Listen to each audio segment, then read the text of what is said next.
You are now listening to the Salem music scene, starring Dave and Pelka.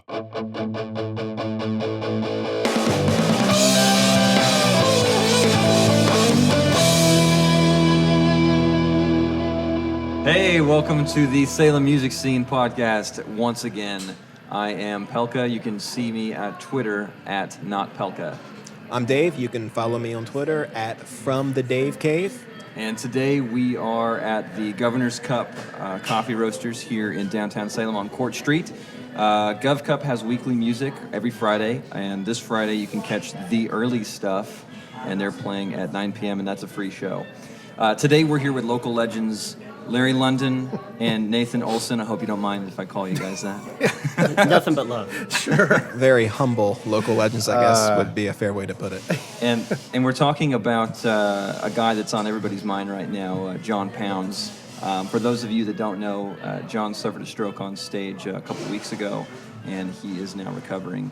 So we're here to get the word out and let everybody know what they can do to help support John. So how long have you guys each known John? I've known John since, I guess it was 2002 was when I first met John at a jam, and we became fast friends. Yeah, you guys play a ton of shows together. Yeah, no kidding. Yeah, it's been about 1992, and he joined a band I was in, became JFK, and anyway, all the songs became funkier at that point, of course, because of John, Right. which was totally cool with me. And John changes everything everywhere he goes, and so it's been over 1,000 shows with Nathan and I, in every direction, every style, in every part of the country, and every kind of stage, and our hearts go out to him in every way. Yeah, it's an impressive thing to watch you guys together. You're very cohesive, and I don't know, when you guys get into a jam and it just takes off, it's just a really cool thing to watch. Especially John. I mean, he's just... if you haven't seen the guy play bass, you're doing yourself a disfavor.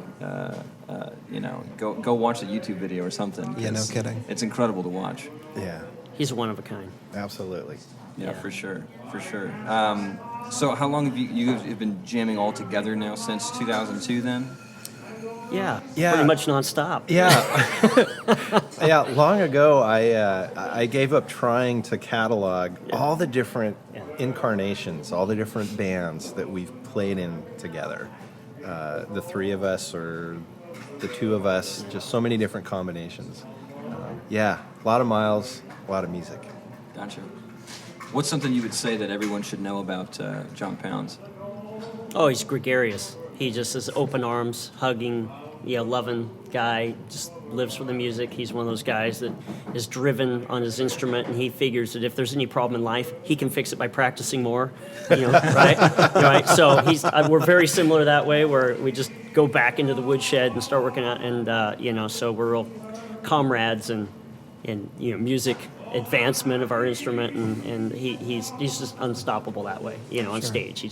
He says he's a big teddy bear, so we love him. For me personally, I would say that I owe John a lot in terms of my development as a musician, and sort of getting into the scene. And I met John, like I said, at a jam, and I used to work during the day and did the corporate thing, and then I was sort of in between gigs and had always sort of moonlit playing music, weekend warrior kind of stuff, but then ran into John, and here's this guy sitting in this booth. I just came off stage, just sitting in, it was like a blues jam or something, sitting in doing a set. Just come off stage, and John is here, like Larry says, absolutely gregarious, acting like he owns the joint, right? And I walk by him, and he stops me, and he used a term that I don't know if this is a PG-13. We keep between PG and PG-13, Okay. but if this is a direct quote from the guy we're talking about, let's hear it. It's a direct quote, and I'll use a rhyme. We can always use the bleeper later. Yeah. Well, it basically went like this. If we're rhyming, I walked right by, and he stops me, and I'm like, who in the heck is this guy? He goes, "You are the mother trucker." You can do the math there. That's a compliment, right? Yeah, that's right. That's how I took it. And, we've been buddies. So ever since then, I started getting calls from John. Our first gig together was a funeral, Oh, wow. By the way, a little bit of trivia, at which he didn't play bass. He played accordion, and I played left-hand bass, so go figure that one out. That's why I say every kind of configuration you can imagine. Exactly. Yeah, and really was instrumental in connecting me with a lot of different bands, and we just did a lot of work together right from the get-go. Yeah. Well, he's the kind of guy that I think he just makes everybody feel kind of at home. You know, we got to play with you guys at a jam on the west side, or at the west side. On the west side, at the west side. On the west side, Both at the west true. side. And, you know, we got up on stage, and he was just, I don't know, super awesome about the whole thing. You know, he just warmed up the crowd for us, telling everybody, you know, we're just some people trying to make some music, and Yeah. he just was so positive about the whole thing. Just an awesome guy. Yeah. And, you know, being a bass player, when a guy that prolific and talented comes up and says, oh, that was a lot of fun to listen to, oh, like you said, just right in my heart. Like, it was just such a good thing to hear. And, you know, the guy grins so wide, you feel like if he grinned any wider, top half of his head would fall off. Exactly. And it's just this genuine warmth that just like flows out of the guy. You want to be a part of whatever he's got going on, Right. because you want to be near that positivity. That's an amazing thing to find in a person. Plus, Absolutely. like you said, he's just an incredibly hard worker. You know, I don't know anybody else whose Facebook feed is taken up by more gigs than John Pounds. Every single day, you know, you could go to any bar in town and it feels like you're going to see John there. you Yeah. know? Yeah. Yeah, just crazy stuff. So you guys, the three of you, the Boiz, is that right? Yeah. So you guys do the Hump Day Jam every Wednesday. Last Wednesday was the first one without him. Yeah. Yes. And you guys did that at Vagabond. You just Yeah. moved from Woody's over to Vagabond. Tell us a little bit about that first night, because I know it was kind of a crazy ordeal. It was slammed. When I got in there, it was completely crammed full of people. I'd never been over there, and it's a great big room. So I was like, oh man, I wonder how they're gonna. It was full of people by the time I got there, and of course everybody's supporting John, and we had a lot of money that was gave for the funds, and we can talk about the funds, the sites and stuff later. But that event was great. We had Sunny Hess out and Lady Cat. Lady Cat was out, yes, and it's our special guest. And so we had the all-star lineup, and everybody wants to play, and there's not enough time like a normal jam, but we're all giving our all for John on that. It was really a great night. Yeah, we're going to do that again tonight. awesome. It was the first jam held at the new venue for us. We'd been going around, playing at a few different venues over the years, and the last one ran its course, and we were looking for a new home, and found one. And then, as the timing would have it, John's stroke happened, and he wasn't able to be there for the very first one. But that gig in particular, John really has poured his heart out into. It's just a real nexus for the Salem music community. Yeah, herding the cats, and with the special guests that we bring down from Portland and everything, and it always is interesting for us musically, because you never know what it's going to be, and we just kind of roll with the changes and make some changes. And, yeah, it's pretty cool to be playing with people who play so well, and John just goes with it, and he drives something, turns into something funky, it turns into a shuffle, it turns into a rumba, and it makes it fun, right, for us musically. So but he's missed tremendously, right? So we've got Jared filling in. Jared's fantastic. Right. So and he couldn't be more supportive of John. John calls him his nephew. Jared Venti. Jared Tremendous Venti. player. Good old Yeah. Jared Venti. Yeah. Yeah. I guess if there's a second hardest working bass player in Yeah. Salem, if that doesn't get me beat up for saying it, it's definitely Jared Venti. Yeah, I think he'd be okay with that. Just an awesome guy. As in terms of what happened, I know the Vagabond did the Pints for Pounds. There's been a lot of that in town, just different people doing what they can to help out. I know that you mentioned Duffy's did a. It was Shotsky's. Shotsky's did their jam. And did they their had jam and raised some money while we were doing ours over there, and also Jesse Ruggles raised some money with Mark Ham over at the West Side, and the Funky Beats Initiative, when they played at Duffy's, they raised some money as well. And there's some upcoming ones. We have the official benefit is going to be April 3rd at Halfpenny, and we've got a whole superstar lineup. If we couldn't get everybody in on the music who wants to play for John's benefit, there's no way. Nathan said we should have a 3-day pound stock, have just 3 days straight. Exactly. That's actually a great idea. I know it's a great idea. So they're going to have a Portland event as well, but the Salem event is April 3rd at Halfpenny. Yeah, that's what we're really pointing to. And then there's another one at Duffy's, the Pasta for Pounds. Pasta for Pounds. Pasta for Pounds. And that's yeah. April 17th. Yes. Yeah. So with the one at the Halfpenny, let's talk a little more about that. Yeah. So that's going to be music. Nathan, you told me they're actually going to record that, Yes. and then Oh, nice. are they? Sorry, you were saying that they were gonna sell those CDs as well. Absolutely. Yeah, we're gonna have a professional live recording done of every music set, and Wow. and Nice. it's going to be bundled together as CDs with the proceeds going directly to John's recovery fund. So yeah, just a lot of different ways that we can help him out. What time is that starting? 3:00. 3 p.m. 3 to 8. 3 to 8. Wow. Yeah. Wow, that's going to be a long set. That's amazing. Yeah, it's going to be great. And then you said there may be a silent auction and a raffle too, right? Silent auction. There's going to be a raffle. Yeah, a lot of different ways to step up and help John out, and all-star music lineup. It's going to be, yeah, just I can't wait. Yeah. I just want to sit there and and listen to it all. It's going to be great. Awesome. Yeah. So if you're into any of that stuff, and who isn't at least into one of those, definitely check it out at the Halfpenny. As far as if you can't make it, there are still ways you can help. There's an official email address you can reach out to, and that's johnpoundsbenefit@gmail.com. Yes. So if you're not able to make it to the show, maybe you have plans out of town or something. Who knows? Go there. You can donate things for the silent auction. What else can we expect? You can donate items for the raffle for the silent auction. It's also a good place to get tapped into the fundraising site that we have set up for John for his recovery fund. We can direct you there. So yeah, it's just a great portal for getting connected with ways to help John. Awesome. Okay. Well, we've talked a little bit about John. We should probably listen to the guy. Let's listen to his music and then let's chat a bit. We're actually really, really fortunate. We have a track here that's going to just feature...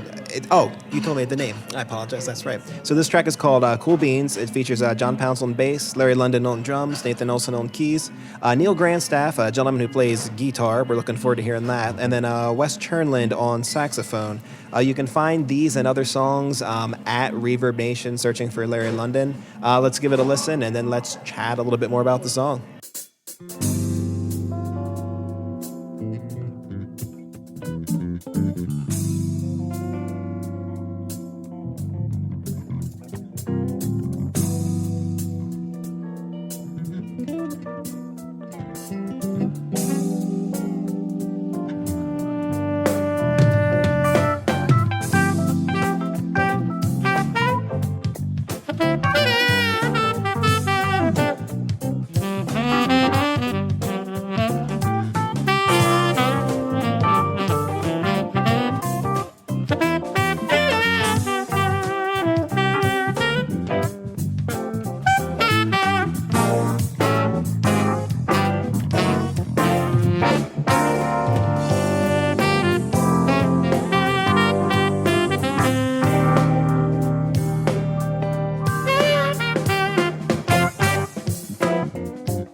You are now listening to the Salem Music Scene, starring Dave and Pelka.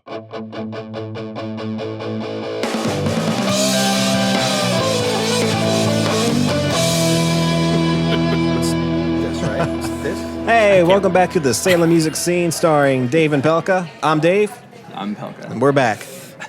We are back. So you just listened to a song called Cool Beans featuring our man John Pounds on bass, our man Larry London on drums, our other man Nathan Olson on keys, and then two gents who aren't here, but we did get an opportunity to listen to, Neil Grandstaff on guitar and Wes Chernlin on saxophone. Now, Nathan, you were telling us before we got started, this was kind of a song that was a bit of your brainchild, and it just kind of evolved as you brought musicians on. Tell us a little bit more about that song, how it got started, and how it got to where we are now. Absolutely. And it's the cool thing about having musicians that are just so collaborative and have such a deep well of creativity that it had like the tune, it was sort of like the A section of the song, the first chord progression, which I had been sort of kicking around in a few incarnations for a few years. And when Neil Grandstaff, the guitar player, was sort of the genesis for this project, he approached John and Larry and I and wanted to sort of capture the lightning in a bottle that we tend to have at some of our jam sessions, due largely to John, of course, that lightning. And so we went into the studio and just kind of brought some tunes or some musical ideas and went with that. And so I had this chord progression that was kicking around, but then it sort of felt a little unfinished, and so Neil on the spot just came up with a second progression, which we added to it, and built a fun little experience out of that. Gotcha. What kind of person is John in the studio? I feel like a lot of people are the person that you meet, and then when they go into the studio, they're a completely different person. Is that the case, or is he the same guy? Well, I mean, the musical process from the musician side of it is, the studio is a completely different experience. It's an unforgiving environment. Sort of separate the men from the boys in there. It's a completely different process. Sure. But John is John. Yeah, That's right. Like studio, club, coffee house. It doesn't matter. He's the same wonderful, great guy. Gotcha. Awesome. Yeah, we had a lot of fun on that session because Neil was trying to capture what he would come in and set in with us at these jams, and we would play some spontaneous thing, and he was like, "Oh man, we got to capture this." And so when we came in, he's like, "Yeah, let's just try to capture that, like you said, lightning in a bottle." Except that we're in three separate kind of rooms, right, all isolated out in this long kind of tube thing through the glass, and we're trying to interpret each other. I'm used to reading body language, right? Sure. So used to reading John's body language. His right hand you can see, and then Nathan. So for that particular series of tracks to come out that well is just fantastically reassuring that we can actually pull that off in that kind of environment, because it is a very sterile sort of environment. We've recorded hundreds and hundreds of times, separately in different things, and it's always very clinical. But John, like you said, is John, and he just plays. He just plays it down, and that happened to be the kind of recording that really suited what John does, and we just play something down. So we played a lot of it. We just played down right then. Like, we didn't even know how we were going to end some of that stuff. You know what I mean? We just played it down just like we do at a jam. We just make something up on the spot and trust each other's instincts. And John's a huge part of that. He's just a huge part, with the bass is so foundational on the bottom. So that track, it definitely has a very live feel, and that's because it's basically a live take. yeah, it was. Would you say that there was in these tracks and the ones that happened from that session, are they very, very much like we start here, we end here, and we'll see what happens in the middle? Not a lot of overdubbing, not a lot of start, stop, let's do that again. It's just very organic. Especially the kind of core group, the nucleus, which was John and Larry and I on drums, keys, and bass. We just kind of rolled that live, and Wes came in a little later on, played some sax, but we would kind of go on with like maybe a slight framework, have a vague notion musically of what we want to roll. Do we ever out. have any more of that? No. Somebody asked me about rehearsals, and they go, "How many rehearsals do you guys have?" And I go, "You mean in the last decade?" I mean, we're so busy playing. A lot of times you don't have time to just like have big, real full-blown rehearsals. So. Right. It's very spontaneous. Yeah, well, you guys are all busy. I mean, you've got the Great Start Music Academy. Yeah, which John teaches at as well, and so and you had brought up Clay. and the benefit that John had put on for him, and Clay also teaches out there. That's his daughter. And these benefits, the whole music community just rallies around them. And it's like, I just went to one for David Call and his wife, and you get to see people as musicians that you don't normally see because we're all out gigging separately. So there's something very special about the benefit, a whole environment, because it's act after act after act, and they're all in the same room, and there's this certain kind of energy that you don't get out of anything else because it's really built on charity. So when we have this benefit that's on April 3rd here at the Halfpenny for John, it's just going to be so much energy in that room and love for him. Amazing. It's unlike any other kind of event. The benefits are. Well, musicians are interesting that way, I think, because there's something that can be said. I always say that I don't know a person well until I play music with them. When I jam with somebody, then it's like we connect on a level above, conversation. Right. And especially you guys have been playing with him for a long time, so you guys know John really well. But other people in the community, you get to see all these people come together because they know somebody, and it's just really, really cool. We talked about how other people are doing their own events. This event on the 3rd, I think, will be another huge one. What do you guys see, aside from those little things, how else is the community coming together to help out? What have you guys seen in the last couple weeks? Well, what's been amazing for me, and I've been getting so many messages and calls, emails, voicemails, carrier pigeon, Pony Express, you name it. Exactly. Yeah, I know.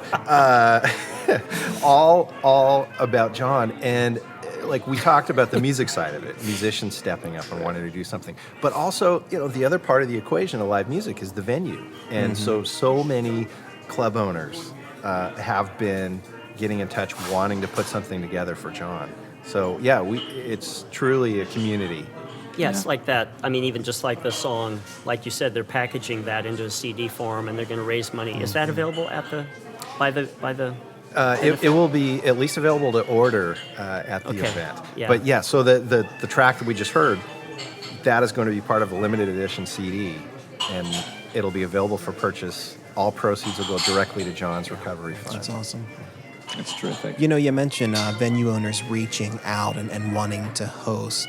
You guys have been doing music here in Salem for years and years and years. As two jokers who have been trying to do it for the last year, it can be very, very difficult to get local venue owners to call you back and actually take your music seriously. Yeah. To think of just the work ethic that John's brought to the scene, and then the personality, his positive attitude, that people are hearing and reaching out and saying, no, we want to host. Please come here and do something for this guy. It really speaks not just to the work ethic, but to his ability to build relationships, to where there's venues reaching out and asking for opportunities, compared to the scene having to ask venue owners and operators to, can you open up for a few hours because we want to help this guy out. Right. It really speaks to how much the backbone, I guess you might say, he contributes to the Salem music scene. That's amazing to think that people are reaching out and asking to host. That's just so cool. Oh, it's absolutely awe-inspiring. I didn't have to do any legwork in terms of finding the pieces to put together for this stuff. I had people banging on the door almost immediately as soon as they heard about John, wanting to help. And it's been amazing. Yeah. You had said on Facebook, and then you told me right before we started that the hospital was I guess kind of blown away with how much people are trying to get in contact and find out information. You had a post on Facebook that was like, please stop bugging the nurses. They got to help the guy. They can't take your calls all day. And that speaks to just how much of an impact John has and how much love there is for him. Because we haven't even, to the best of my knowledge, put the location out there at the request of John's family. Because right now there's just a lot of work that needs to be done for John recovering. But even so, the hospital was inundated with calls. Yeah, about John. they said that they go, who is this guy? We get so many calls. Who is he? Robert De Niro? And I go, we should start calling him Johnny De Niro when he gets out. That's right. John Pounds and Robert De Niro. They're just. They could have been twin brothers It just was separated. a They funny, look exactly. funny I thing to agree. bring up Robert De Niro. It's like, of all the people you could have brought up, Will Smith maybe. Robert De Niro. Will Smith playing The Notorious B.I.G., I guess. Yeah. Will Smith's a skinny dude. John Pounds is larger than life in many, many different ways. Yeah, the music community comes together because we're all in the same sort of poverty-stricken struggle and to propel our art. Thanks for reminding me, Larry. So, but the club owners, that their interest is because John has a real relationship with them. Mm-hmm. He ends up talking with them continually about scheduling and about, he has to deal with the money side of it. He has to deal with whether we're bringing in special guests and the time and and all that kind of thing. And he's always had a good relationship with them. And they then, because of his gregarious nature and his open arms, and so that they open their arms back just makes sense. It just makes sense because he's invested in that. And that's the garden he's sown in. So it's gonna come back, right? So we're seeing the whole flood of attention towards John, and our problem is just trying to herd the cats and navigate our time so that we can get it all together for him because he's that important to us.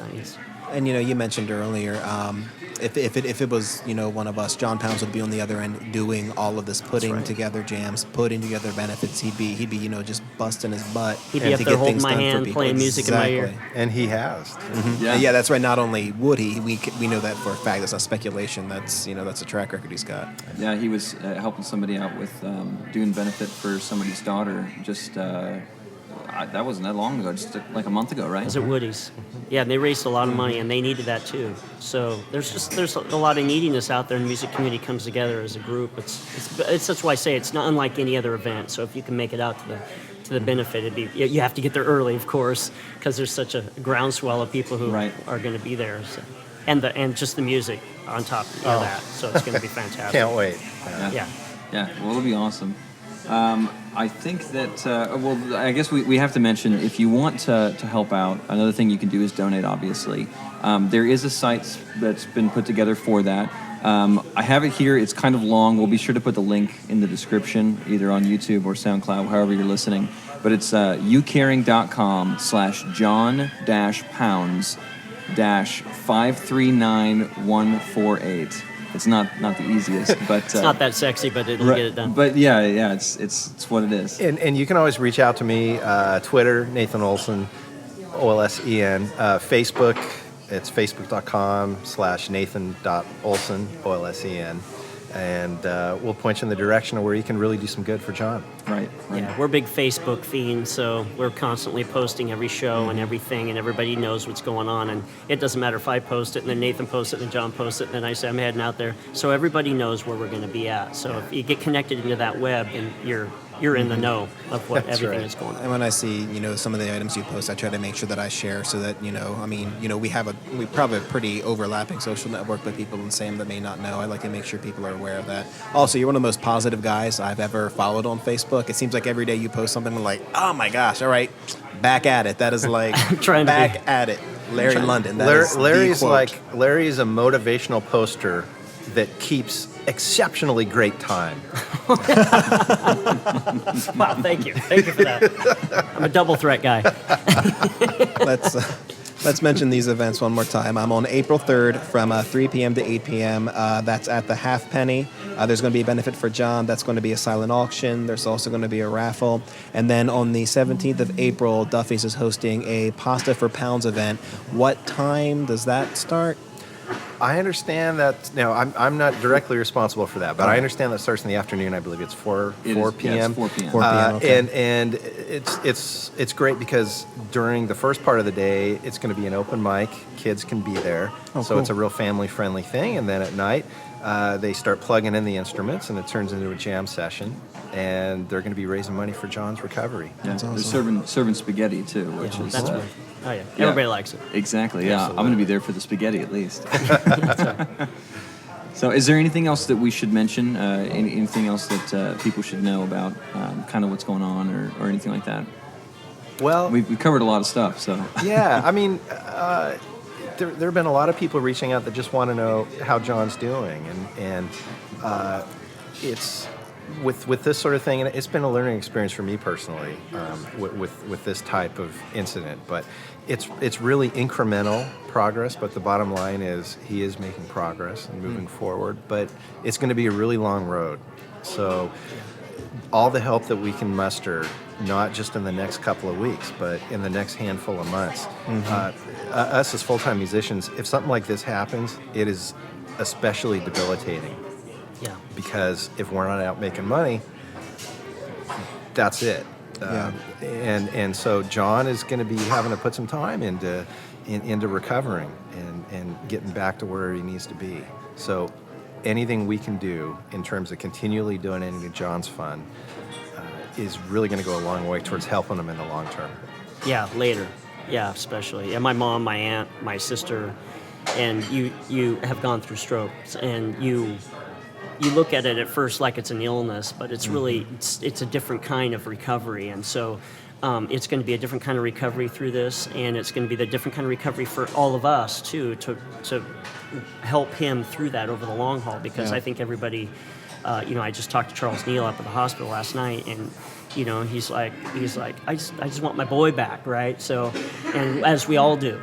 To normalcy, right? So, but the curve is much longer, and you do well, and then a couple days you fall back, you do well. So we have to carry that too. There's a certain kind of learning curve for us as well, to be patient as the recovery happens, because it will take some time, but we want to be there at every stage of that, and we don't want to wane in our efforts towards him, whether it's the benefits or whether it's just reaching out to him, or just with our thoughts and prayers. So, right. Well, guys, I want to thank you both for coming on, talking about John. I encourage all of our listeners, go to the link. Like I said, it's going to be in the description. Do what you can to help out John. He's the kind of guy that would do it for you, trust me. And wrapping up here, I want to thank the Governor's Cup again for having us out. I want to thank our producer, Adam Lansky, and Lansky Sound. And and thank you guys for drawing attention to this. It's so important. We can always get back to self-promotion of any kind of music thing later, but this thing about John is just so important. This was a big deal to us. I mean, we are definitely like newcomers to the Salem music scene, so to speak. But again, he was a guy we met within the first month or two, and again, a guy that he has his own gravity. It seems he's a larger-than-life guy. And when something like this happens, it's like, well, what can we do just to bring attention to the guy and help him out? Because again, he'd do it for us. It's crazy to think, but he would. Yeah. You can follow Salem Music Scene on Facebook. We're going to post updates as well as links to the benefit shows. Anything we hear about, you'll hear about. Just follow us there. And that's really about it, guys. So thanks again for tuning in, and you guys take it easy. John, get better. Yeah. You bet.